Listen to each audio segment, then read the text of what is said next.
Break के बाद आपका स्वागत है। बड़ी खबर का रुख करते हैं। प्रदेश बीजेपी भी सक्रिय हुई है। कोरोना से जंग में निष्क्रियता के बाद अब सक्रिय हुई है। बीजेपी प्रदेश अध्यक्ष और अन्य नेताओं ने केंद्रीय मंत्री मनसुख मांडविया से बातचीत की। वीडियो कॉन्फ्रेंसिंग के जरिए केंद्रीय मंत्रियों के साथ बैठक हुई।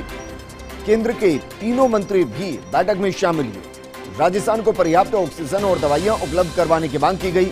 मनसुख भाई ने दिया सकारात्मक आश्वासन। कोरोना काल में बीजेपी सांसदों पर लगे रहे थे निष्क्रियता के आरोप। संपादकीय सलाहकार आशुतोष जी हमारे साथ जुड़ चुके हैं। आशुतोष जी, इसको देर आए दुरुस्त आए कहे, या फिर जिस तरीके से बीजेपी को लगने लगा कि केंद्र से सहायता मिलने लगी है तो फिर क्यों ना हम भी बीच में आ जाएं?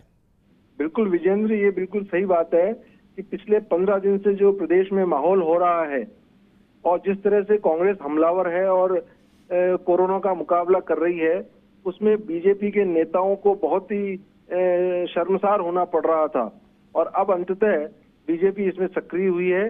जो जानकारी मिली है उसके हिसाब से आज बीजेपी प्रदेश अध्यक्ष सतीश पूनिया ने वीसी के जरिए बात की है केंद्रीय मंत्री स्वास्थ्य मंत्री मनसुख भाई मांडविया से। और इस वीसी में यहाँ के नेता प्रतिपक्ष गुलाब चंद कटारिया, उपनेता राजेंद्र राठौड़ और तीनों केंद्रीय मंत्री गजेंद्र सिंह शेखावत, अर्जुन मेघवाल एवं कैलाश चौधरी शामिल हुए।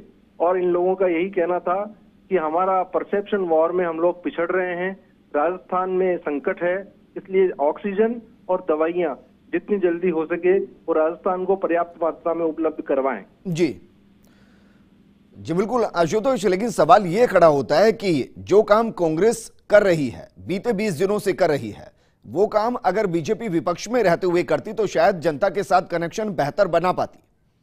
बिल्कुल, और इसीलिए अंततः कांग्रेस बीजेपी को सक्रिय होना पड़ा है। देखिए, कांग्रेस जो आरोप लगाती है कि 25 सांसद, पूरे 25 के 25 सांसद बीजेपी को राजस्थान की जनता ने दिए और कहीं भी राजस्थान के सांसद, केवल स्पीकर ओम बिड़ला को छोड़ दिया जाए तो कोई भी सांसद सक्रिय दिखाई नहीं दिया। किसी सांसद के बारे में ये नहीं आया, कोई सांसदों का प्रतिनिधिमंडल या कोई व्यक्तिगत सांसद जाकर के केंद्रीय नेताओं से मिले या पार्टी फोरम पर अपनी बात कहे कि राजस्थान में हालात खराब हैं और राजस्थान में ऑक्सीजन और रेमडेसिविर आदि जो जरूरी इंजेक्शन है वो दिलवाएं। और इसी बात पर कांग्रेस लगातार हमलावर रही। और हालत ये रही कि जब भी किसी भी मुद्दे पर, किसी भी फोरम पर बीजेपी के नेताओं से कांग्रेस बीजेपी सांसदों के बारे में पूछा जाता है तो उनके पास कोई जवाब नहीं होता है। और इसी को सोचते हुए, और जो खबर है जो आज केंद्र में केंद्रीय मंत्रिमंडल की बैठक हुई, उसमें भी कोविड के इंतजाम और राज्यों को ऑक्सीजन और आवश्यक दवाओं की पूर्ति के लिए चर्चा हुई है। और उम्मीद की जा रही है कि कल कोई खुशखबरी राजस्थान और अन्य राज्यों के लिए आ सकती है। ऐसे में बीजेपी नेता सक्रिय हुए हैं और ये वीसी के जरिए उन्होंने मंत्री मनसुख भाई मांडविया से बात करके और सकारात्मक आश्वासन का वो दावा कर रहे हैं। जी बिल्कुल आशुतोष, शुक्रिया तमाम जानकारी हमारे साथ साझा करने के लिए।